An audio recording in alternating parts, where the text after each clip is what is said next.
And the other tool there is to stop focusing on lack. I think that we do this more than we care to admit, or more than we even acknowledge. Because we tend to see things, oh, I want that and I don't have that, but pause for a second. Why do you want that? What will you do once you have that? How is that connected to your goodness, and to changing your desire to receive for the self alone to desiring it for the sake of sharing? There has to be that aspect if you're somebody, it's not about being a good person, but just somebody who's invested in this world and the goodness and the creation of this world.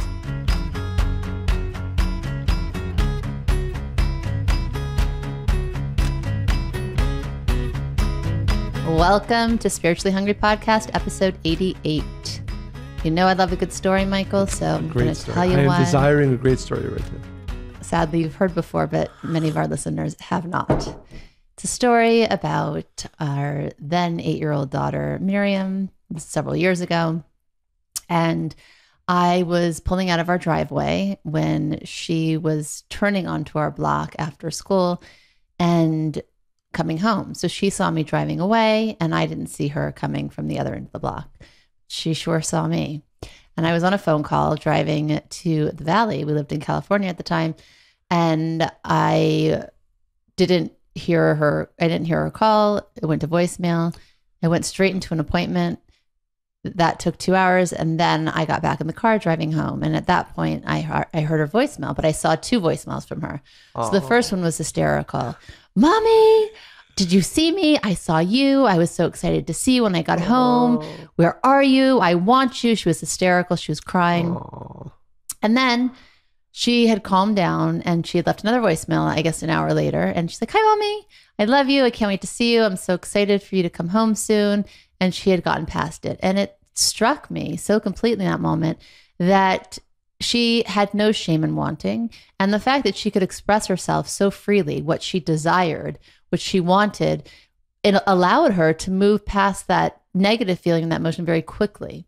And that is the theme of our topic today, which is what is desire and its importance in our life. It really is so vital that we have this, that we direct it, and that we listen to it. I was going to say, without desire, there is nothing. Correct. And that is what Rav Ashlag, the great Kabbalist, talks a lot about, actually. He said, what is the greatest gift that we have in our lives? And there you go. The answer is desire. It's the essence of our very soul.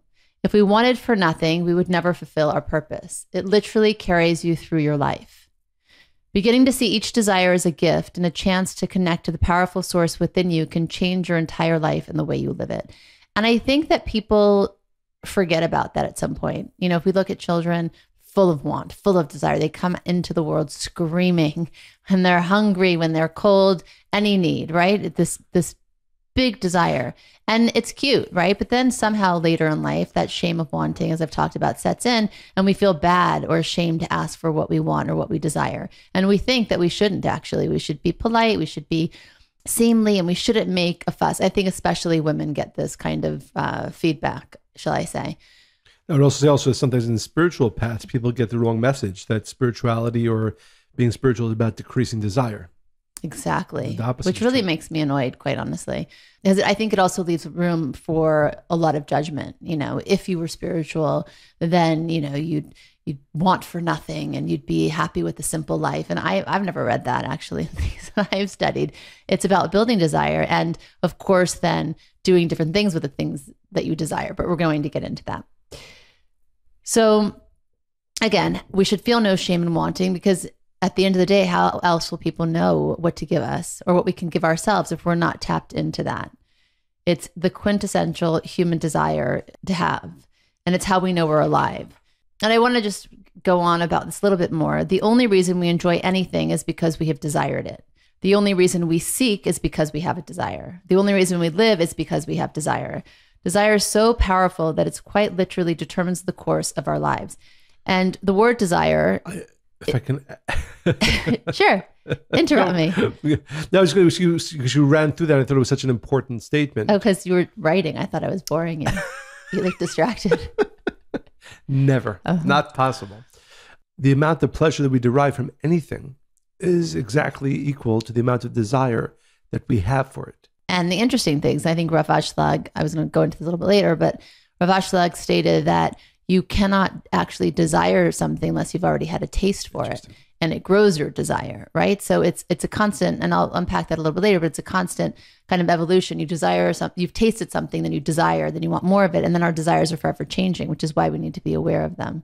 Desire equals motivation. Motivation, like emotion, derives from the Latin movere, to move. And I thought this study was really, really interesting, because I think sometimes we tell ourselves, well, I know we do, a lot of different stories. We have illusions about certain things in life. It was this way, then it would be easier. If it was that, if I could just have this thing, then I'd be happy. So neurologists have discovered that people who sustain brain damage in specific areas of the brain experience a loss of emotion.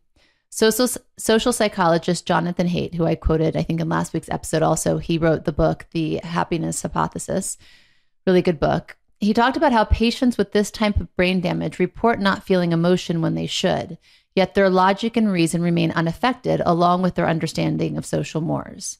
And since we often struggle with our emotions, you might think that not having any might make life easier, right? Because sometimes our emotions make things more complicated, right? If we just were logical and clear-headed, we'd be able to be decisive. What? Spock. Exactly. Spock from Star Trek. Exactly. Then we would go ahead and there'd be no issue. It's our emotions that get us into trouble. But this is what was fascinating about this. These patients who sustained these injuries could now rely exclusively on the rational mind to make good choices. But this proved to not be the case. In fact, it was quite the opposite. People who were unable to conjure up any feelings saw their lives fall apart. Rather than turning into purely goal-oriented, hyper-focused people, they found themselves unable to even make the simplest decisions. Without emotions fueling their desires, these patients were paralyzed. In the absence of feeling, we have no desire. And in the absence of desire, we don't know which way to go. And Dr. Haidt said, human rationality depends on sophisticated emotionality. It's only that our emotional brains work so well that our reasoning brains can work at all. So I think that's really interesting, because we're born out of desire, right? From the minute we wake up in the morning, I want a cup of coffee. In this case today, because I hardly slept last night, I wanted to. We have these wants and desires all day, so much, they're so automatic. We're, for the most part, not fully aware of them, and also not fully of what's driving the desire. And that can be a dangerous thing. And the paradox of desire is that even the desire to stop desiring in itself is a desire. Right. I would just add that the problem is amongst, I think this There's is many here, yeah, though. because this is such a fundamental, as a matter of fact, the fundamental part of who we are. But the term desire, I think, can be misunderstood, right?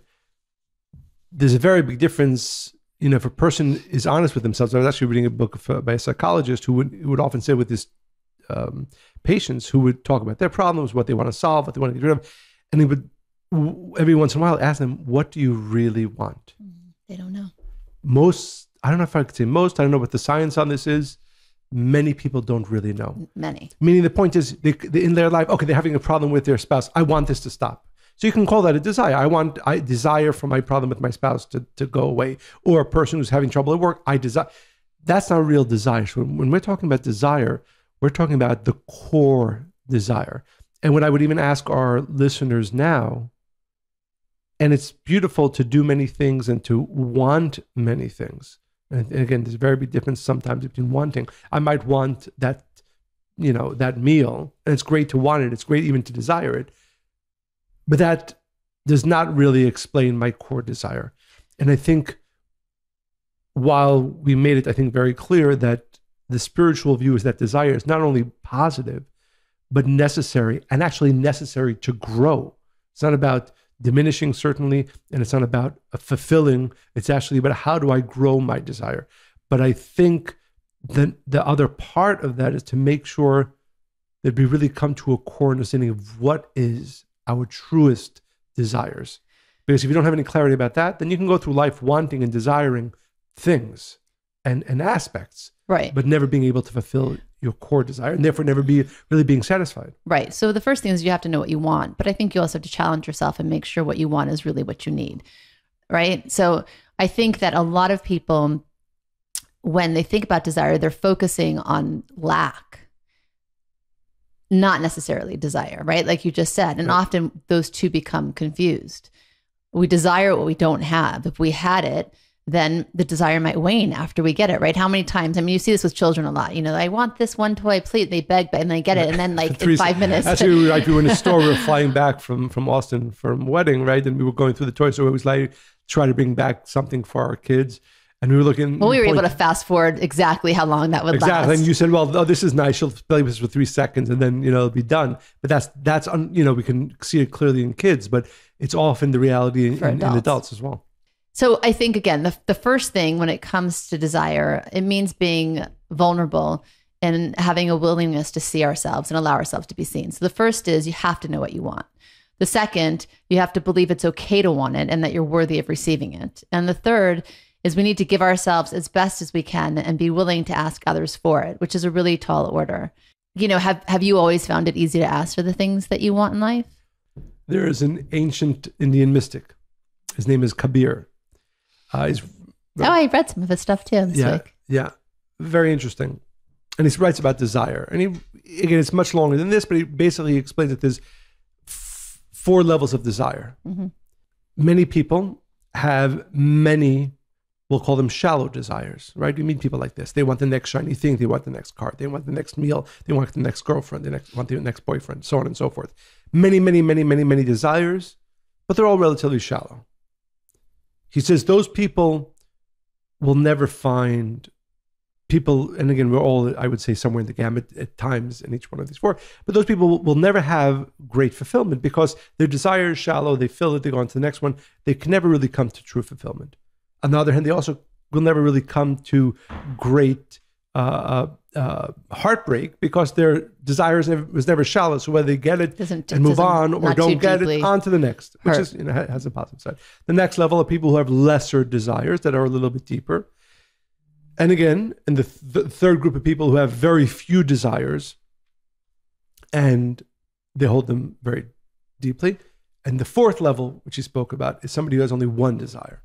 That one desire is what I would call, and again, this is where we get really deep, a desire for what we call a connection to the light of the creator, or in other terms, to the universe, or the force that makes this universe, that phrase, being at one with the universe, which is kind of cliche at this point. And he explains that really ultimate fulfillment can only come from the ultimate singular desire. So, and I think I would say that most of us should be living between the third and fourth group, meaning a few very important desires and hopefully at times a singular desire. So what I would say is this. So I think this is a really important. But that's why people have to be able to decipher what their desires are and where they're coming from. But more importantly, I would say create a. Well, why is my thing?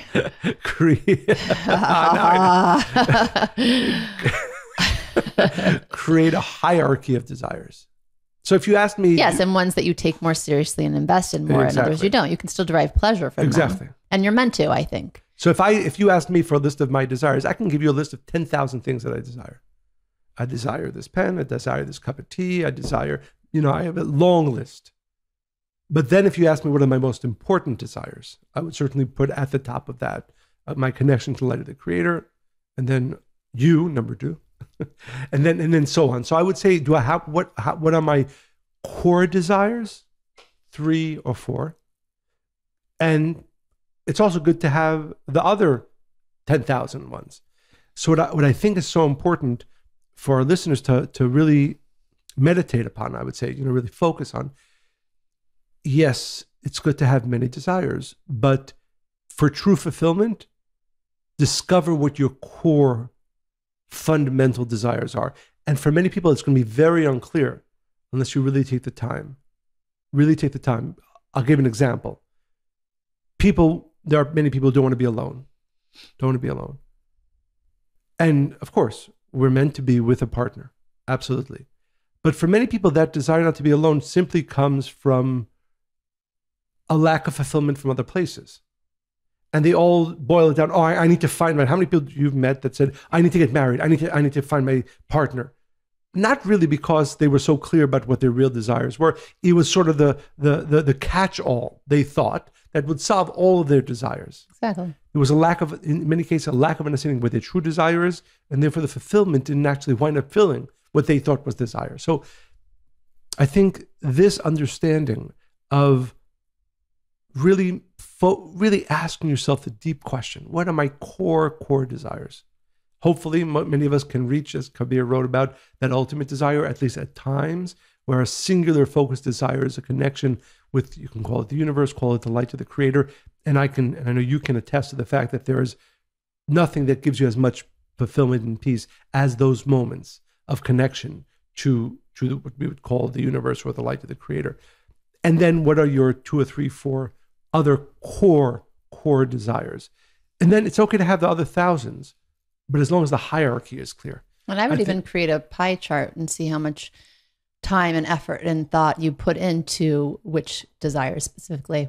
Right. I think it will show you why your life is the way it is, where you're stuck. It will really shed, I think, a bright light on it.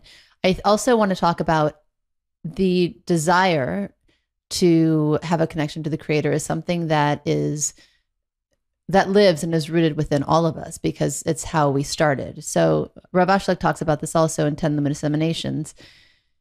And he said, the source of all of our hope comes from a connection to the residue of the time we were filled with light, which is basically the time before creation. This is a very deep concept. I want to see you unpack it because it's really... Is this a challenge? It reminds our souls of the endless blessings we once had and pushes us to keep striving toward a deeper connection with the light. So when we talk about the endless blessings, it means that we were so completely and wholly fulfilled and happy. There was no pain. There was no suffering.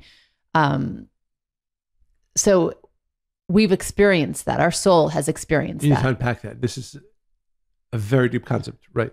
Okay, Rabbi, would you like to add to that? We'll take it step by step together. Sure. No, just, again, it is a fundamental understanding and one that is really, really important, but I think might be new to many of our listeners. The fact that before any of our souls came into this physical world, there was another reality.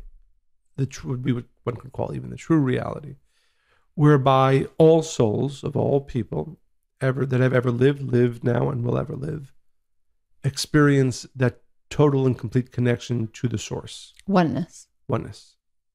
And in that reality, like you said, there was no pain, there was no suffering, there was no death, there was no lack. All desires were filled. And our work in this physical world is to reconnect to that which we had already experienced. Before creation. Right. And I think it's so beautiful if you think about it, because then you realize, because, some people, again, mistakenly, whether you think about religion or spirituality, it's sort of something new for me, right? So I'm going to experience something new. In reality, true spirituality is taking you back to actually something that your soul not only knows, but experienced completely. Right, which is why I think it explains why you feel so good when you are fulfilling the desires that are connected to the creator, to sharing, to elevated being and existence, because it's reminiscent of what we had and what we're striving for. So it's kind of like deja vu. It's kind of serendipitous. It's those moments where you're having like, oh, this is familiar. This feels really good. Or I feel enlightened, right? It's going back to those moments. Why are you laughing? No, I was going to say, I was going to share something personal. I get excited when I share something personal. Let's see. Actually today I had this experience. I tried to, every day I take a certain amount of time to study and be inspired. And I actually made a note of this in my mind as I was studying. And I try to be always, both happy and inspired. But then it almost it's like a buildup where you're in my reality, in my experience, you're studying, you're connecting, you're thinking, your mind suddenly gets to a place where it experiences that oneness, that connection to truth, that connection to what we call the light. And it's beautiful. And every one of our listeners, I hope. And it's undeniable too. I right. mean, when you're experiencing it, right. There's no time, there's no space. You're just completely at peace. It's that feeling that kind of overtakes you and overwhelms you. Everything is as it should be. And And we all have those moments. I mean, maybe people might connect that to being in nature. Or there's times in life it doesn't have to be. Very much so. But it's that. I mean, that's why I think part of what, I mean, we were just at a wedding this weekend, and I feel like that's part of what I love about participating in weddings and being able to participate in their love and, you know, offering in the ceremony, because it's like, that is a moment of perfection also when two souls come together. For most. We've witnessed other things. Yes. But I want us to, so that feeling, that desire, whether it's small or large, it's from that place that was. And there's this example, I talked about water before, but I just want to talk about it, unpack it a little bit. When we get thirsty and have a desire for water, as an example, an aspect of that desire comes from this residue, right, that we had. Most people think, I want water because I'm thirsty and I have a desire to drink. We believe the desire is the cause and the fulfillment we experience from drinking it is the effect. But Rav Ashlag teaches here that it's actually backwards.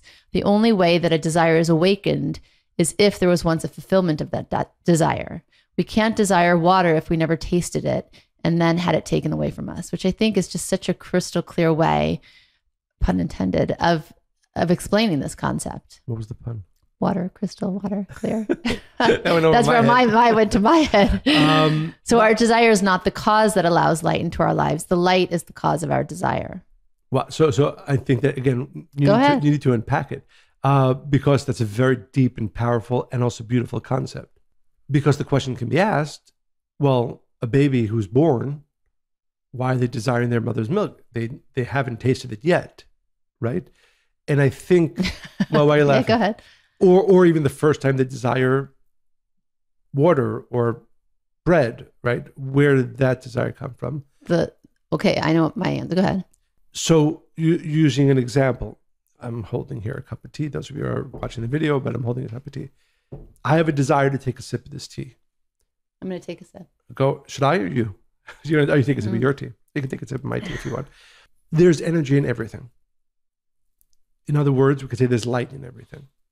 So there are sparks of light in this tea. My desire for the tea on the deepest level is for the sparks of light, the energy that's in that tea. And energy I felt, light I felt. Every baby born into this world not only has at one point experienced light, they've experienced the totality of light and what that means. And therefore, the point you're raising is so beautiful. The fact that at the core of all of our desires is desire for the light. And this is, again, a very high concept.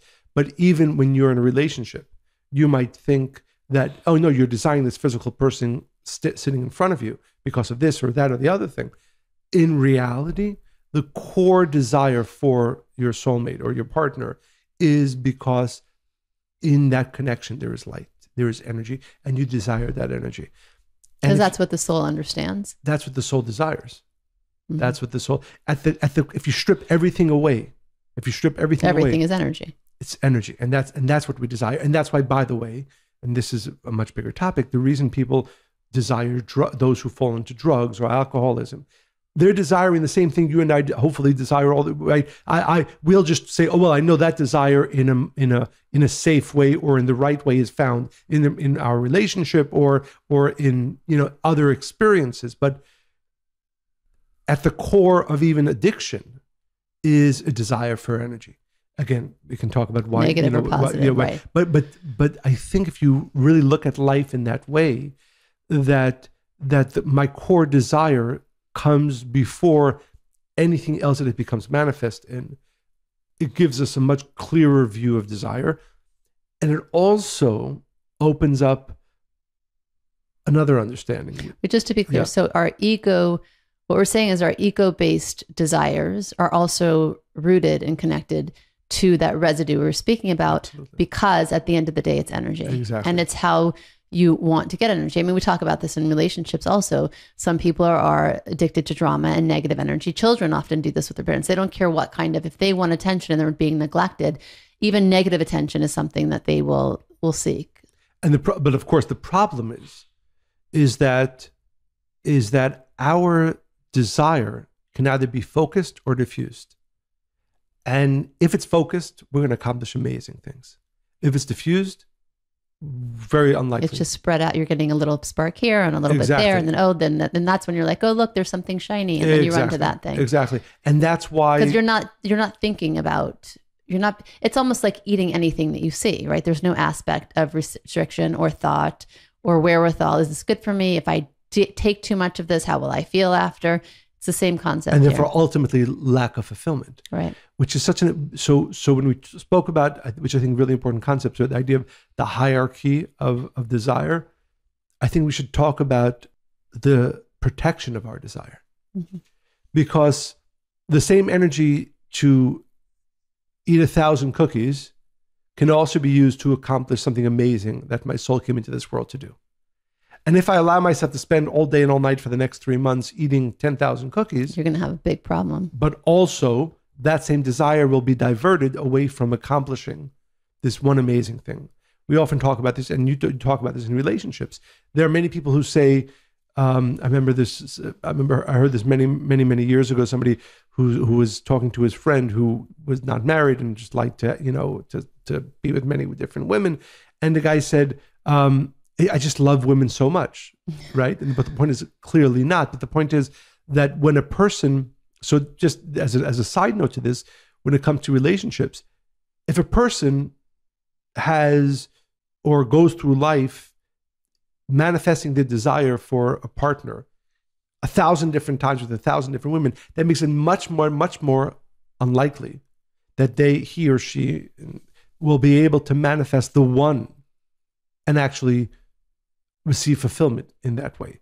So the protection of desire is very important, because the force, as what we call the sort of negative forces of this world, will try to get us to manifest our desire in ways that allow it to be diffused and not powerful. The more you protect your desire, the more powerful it becomes. No, I love that. And I think it's related to this idea also. I think that they overlap. We've talked about this before. I think it's such a powerful concept that desire often wanes as we get older, right? You see it when people, especially elderly, you get, tired more often. The idea to go and to try and to see new things and create new things gets less and less. Not for everybody, but that's the usual understanding of what we see. We assume it's a natural progression of aging, and that's just part of life, but that's not what Kabbalists say. Desire wanes, in fact, because we've been investing our time and desires in the wrong things, and things that have a limit, that are not rooted in sharing and goodness. And so those things we have invested in, when they come to an end, so too does our desire. So for instance, if somebody, like the examples we gave earlier, if their desire is constantly rooted in desire to receive just for the self alone, I want this and I want that, and their appetite is unsatiated always, and we talked about why, right? Their desire never feels fulfilled. Then when those things go away, as physical things will, then their ability to have desire is less and less. Versus if you, for instance, plant a tree, even from the fruits that you won't be able to eat from, right? And then it will last for generations and generations, and they'll keep going to that. So that's energy, right? That you have created, that you've tapped in your desire to create and to build, that will then go on to feed you. And I thought this was also interesting. It says every person in his life is given a reservoir of that residue, right? It's a certain amount, an exact measurement of what our soul needs in order to fill our spiritual purpose. We can use it to build a desire for light bringing things slightly closer to completing our spiritual work, or we can use it to awaken and fulfill selfish desires. The difference is that when we awaken a desire for negative or selfish things, we use up our reservoir of this residue. Once we use it, it's gone. In order to fulfill our purpose, we need all of that residue. If we use 50% of it towards selfish desires, then half is gone, and the furthest we can go is 50% to our spiritual goal, because we won't have the motivation to go on to the other half. I thought that was so profound and deep. Because the thing that bothers me, and this is what I think is so powerful about this teaching, is that people accept that as just natural, right? It's natural that you better hurry up and do all the things that you want to do from this age to this age, from your 20s to your 50s. And by the way, that's what a midlife crisis is, right? We're desiring to do more things and we don't feel like we can. And, oh my God, I'm running out of options. I better change everything. Or I thought it'd be in a different place, right? It's a crisis. A midlife crisis is a crisis of desire. Exactly. And so this should be really, really inspiring if you start to look at your life and understand this truth. Right. So I want to underscore what you you said, which I thought so important, the idea that there are two types of fulfillment of desire, because there are two types of actions in this world. One that are, I would say, either immortal or at least eternal, and others that are mortal and Limited, finite. right? And because, as we understand it, desire is actually what we are. We are made up of desire. When we call, in spiritual terms, the concept of soul, what it really is desire. And as we go through life and we take of that reservoir of desire or of our light or of our soul, all the same, you are choosing where you are manifesting yourself. So to the degree and to the amount that one manifests themselves in finite, you can call it selfish, desires, then they are now literally, in some way, it's a kind of scary saying, limiting, or in other ways, killing their desire. On the other hand, to the degree that one manifests their desire in things that are for others, things that are of sharing, they are actually giving greater life to their desire, because it's becoming manifest in eternal or unkillable places. And if you really think about that, hopefully it changes how we go through life. Knowing that every thought, every word, and every action that we do every single day is a decision. Is my desire going to become manifest in something that will continue to sustain with desire? Or am I going to manifest it in places, words, things, actions that are going to diminish my desire? And like you said, which I think, again, you said so many things that are so important, underscoring it again, we are meant, although the world does not experience this usually, we are meant to have greater desire when we're 70, when we're 80, when we're 90, than when we're 20, 30, 40. But only in living in this, with this consciousness, and consciously and consistently making different decisions about where I'm going to manifest my desire, can you actually have the fulfillment of that. And that's true in relationships, and that's true in business. It's true about every aspect of our lives. But I think, like you said, and I hope all of our listeners really took pause and meditate on this teaching you shared, that it is not the necessary nature of our lives, that as we grow in age, our desire diminishes. Don't accept that. Not only don't accept that, but also there's something you can do about it. Everything you just said, everything we spoke about till now, can change whether when you're 70, you have greater desire. Because how sad is it? Again, probably when you're 70, your desire will be directed in other ways than maybe when you're in your 30s, but hopefully still in ways that are of sharing, that are of others. But don't you think that's always like, I was up most of the night last night because I was thinking about something I desired, and I'm struggling with this. I'm like, should I really desire this, or maybe that desire should move to a different category? I mean, I give myself a lot of emotional feedback, and yes, and but I think that's good because I don't want to have regret later in life, and I always want I want to make use of all my years. People often by 70 and 80s, 90s are like, oh my, it's just like some don't even want to live at that time, right? I mean, where most people when you're younger, like, oh my God, please give me more and more days. There's so much I want to do. So I think it's so important for us to stop and to question what we desire, even if it's a good thing. Is it a good thing for right now? And is there growth in that? Is that going to sustain you later? And the other tool there is to stop focusing on lack. I think that we do this more than we care to admit, or more than we even acknowledge, because we tend to see things, oh, I want that and I don't have that. But pause for a second. Why do you want that? What will you do once you have that? How is that connected to your goodness, and to changing your desire to see for the self alone to desiring it for the sake of sharing? There has to be that aspect. If you're somebody, it's not about being a good person, but just somebody who's invested in this world and the goodness and the creation of this world. Absolutely. Again, you said so many important things. The protection of our desire. And like you said, because, again, on the hierarchy of desires, yes, there are clearly selfish desires, which, by the way, it's okay to have those too. But And then there are what we would consider altruistic or for the sake of sharing. But even those, that doesn't mean that it's the right desire for me now. Is that where my desire should be directed? And I think this understanding that we have a responsibility to both understand deeply our desires and direct them properly. And that's what you're talking about, the fact that our need to direct our desires. That, again, because like you said last night, you were thinking about something that is objectively an important desire, but is it the right desire now? Is this where your desire should be focused? And if you realize, again, the power of desire and the responsibility that we have to direct it properly, you think about life differently. Yeah. And it makes it, it makes you actually be a lot more thoughtful in every decision you make and every step you make. Because there's no right or wrong. It might turn out later to be something that your time would have been better used in some other way, or you'd be somewhere else and that was the better thing. But there's no right and wrong. And we often I don't know if this is right or that's wrong. What should I do? What should I desire? Wait a second. Try to fast forward a little bit and plug into where is the desire coming from and why. I think somebody who really inspires me in terms of being able, and I don't know him personally. No, he's, for those of you who aren't watching, Michael's pointing at himself. No, this would be Keanu Reeves. Because the thing is, he is a celebrity, he's an actor. And the things I'm going to tell you that he does, he actually doesn't have to do.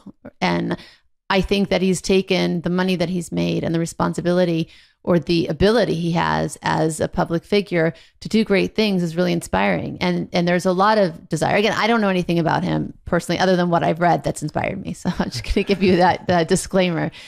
But these are a few things that have been consistent throughout his career. When he was working on the sequels to The Matrix, he reportedly negotiated a back-end deal that included circulating a fraction of his paycheck throughout the costume, special effects, and design teams, claiming that their contribution was just as crucial as his own. Okay, he didn't have to do that, right?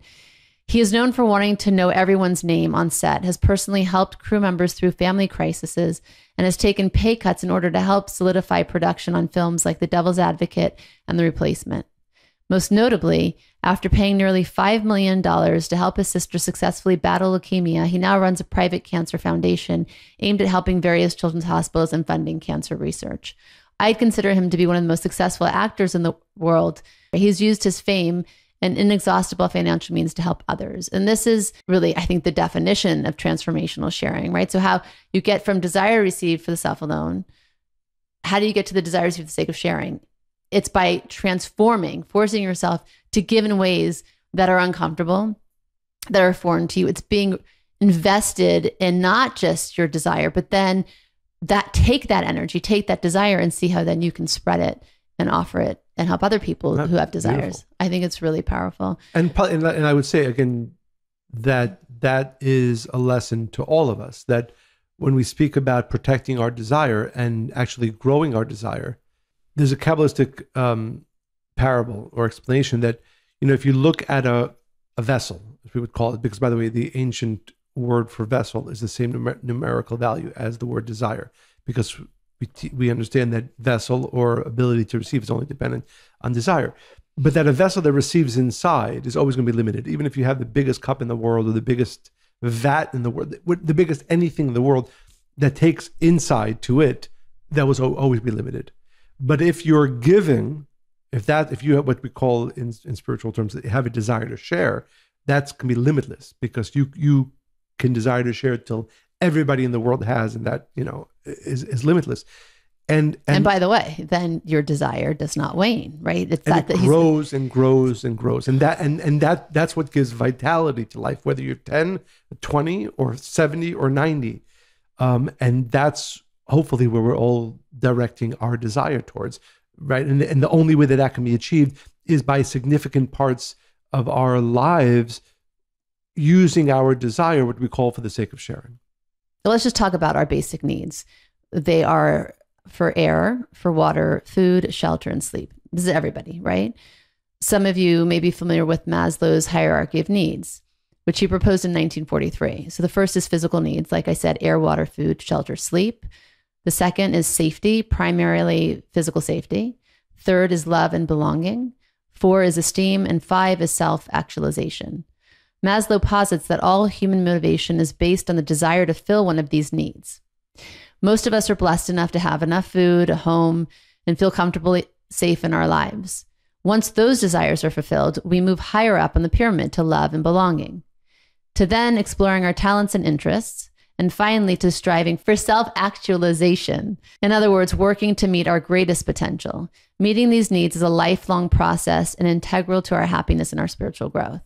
And I just think if we can keep that pyramid right in our mind, the first 4 that I went through, we're pretty much doing, right? That's where we spend, or desiring, I should say. That's where most of our desire is, right? Food, a lot of people think about that. We have a good friend. He's hungry all the time. Food is a big starving in the world too. Right. Then there's people starving and don't have and home, right? Feeling safe, love, belonging, and then exploring talents and interests. I think that's the majority of where desire for most of us lives. The important part, the striving for self-actualization, the part that's connected to soul and to creation. Again, create your pyramid and see how much of your time is invested where in this hierarchy of needs. Rav Ashlag, again, I was so inspired by what he spoke about on this topic. There's 3 levels of desires, as he said it, which correlates, I think, to Maslow's hierarchy of needs. So level 1, desires are those based solely on gratifying innate physical urges, such as sex, shelter, and food. Basic logic is used for the purpose of fulfilling these primal needs. Level 2, desires are those based on gratifying a need for status that go beyond the body, such as power, honor, and fame. And level 3, desires are focused on fulfilling a drive completely outside of the physical realm. Those at this level seek wisdom and knowledge and use their higher faculties to find fulfillment through such searching. These 3 levels of desire, Rav Ashlag tells us, are found in all members of the human race. However, they are blended into each individual in different degrees. And this is the difference between one person to another. Because if you look at people, right, why do people have such varying degrees of desire? In relation to that, there's a really great book called The Denial of Death. His thesis is that everything that people do is so that they live beyond their physical life. And that's very much rooted in what I would call truth, that if you look at your life and you ask yourself the question, what are the desires that I am awakening that are not, I would say, of this world, whether it's desire to share to other people, that's not of this world, maybe it's not of the physical lower levels of desires. My desire for wisdom, for connection to that source, my experience of what we call the light of the creator, all those are of the higher desires. And unless in our hierarchy of desires, that's up at the top, it will be very difficult for us to really have not only lasting fulfillment, but lasting and growing desire. I think also it's important, while we identified, and I agree that we still do need to have many different desires in many different areas, I think we should be cognizant of reducing the amount of desires that we have in a day, which could be really just distractions, so that we focus on the more important one, singular desire of absolutely sharing and connection. Or even manifesting the purpose of my soul, right? I think, right, that going back to what Kabir wrote about the fact that if you go through your day fulfilling 100 desires, unlikely that day will be a significant day that lives on forever. Whereas if you had 4 desires today and you really focused, much more likely that not only will you be fulfilled and not only will you have a growing desire, but that you actually accomplish, for that day at least, what your soul is meant to accomplish. But I think even more than that, if you you get it? I get it. None of our listeners do. So I think that when our focus is centered on our primary desire in a day, it gives clarity to our secondary desires, right? So if you're busy all day, the primary being revealing your soul's potential, and that's what you're busy with most of the day, then when those secondary desires come, you pause and say, wait, do I really want to do this? Is it really worth my time? I desire it, but how much do I desire it? It puts it kind of in a perspective, right? Perspective. Yeah. But again, it doesn't mean that I'm really going to enjoy that meal. Very good, beautiful. You should do that also. But I think the flip side to that is that also what you would get upset about, right? So if you're clear about what your number 1 and number 2 desires are, and you also have a desire for an amazing, drink, right? So if one or two doesn't happen, I don't want to say you'll be upset about it, but you really push for it. If the last one doesn't happen, okay, I'll have a good drink tomorrow. It just gives you a much different perspective about what am I going to be upset about, what am I not going to be upset about. And I think maybe one of the ways, interestingly, for our listeners to gauge whether their desire is being elevated as it should be is how upset do you get about things that ostensibly, clearly, or at least objectively, should not be in the highest level of hierarchy of desire. So if you would leave our listeners with one or two thoughts from today on this very, very important topic. I really loved this episode. Yeah. Hopefully our listeners will too. I think they will. So as we said, sustaining our desire is paramount because without the force of desire propelling us forward, we remain stationary, which obviously is not good. Just as important as knowing what we want and asking for it is staying hungry and continuously desiring to drive our relationships and our lives to higher levels of connectedness, fulfillment, and intimacy. As you hold your desire, set an intention to create beauty, connection, and joy in every moment. In so doing, you will make space for your most fulfilled and abundant life to manifest before your eyes. And all that's left then to do is to share. And I think one other thing that we do, I think often we limit our desires. We think we tend to frame our goals and our dreams into a very small, like you said, vessel. And I would say that protecting your desire is so important because it's fundamentally not only who we are, what we are, but also then what our experience of life is going to be. Make sure that you have at least working on your hierarchy of desires and the limiting of desires. Because then if you really focus on your truest and most core desires, you'll be able to manifest as opposed to living life just running after the next desire to the next, never really achieving fulfillment, but more importantly, never actually achieving the purpose for which your soul came into this world. And like I said, I really hope that our listeners not only listen to this podcast, but also really take the time to think through their desires, hierarchy of desires, core desires. And if that should also shift how you live your life. Like you said originally, that pie chart that you make, well, if this is my most important desire, shouldn't most of my energy be put there? And we all want to live in our 90s with the greatest amount of desire. We want to be in our relationship, unfortunately, even 1 year in, but 30 years in, 50 years into our relationship. This is the way. Everything we spoke about today, protecting our desire, understanding our desire, and focusing it as much as we can. So I hope you enjoyed listening to this podcast as much as we enjoyed recording this. And as always, please continue to support this podcast by sharing it with everybody you know, going to Apple Podcasts, writing 5-star reviews, and continue to send your questions, comments, and stories to Monica and Michael at Kabbalah.com. They continue to inspire us, and we have the opportunity, we share them with our listeners. So all comments, questions, stories to Monica and Michael at Kabbalah.com. Continue to share this podcast with everybody you know, write reviews, and as always, stay spiritually hungry. Bye.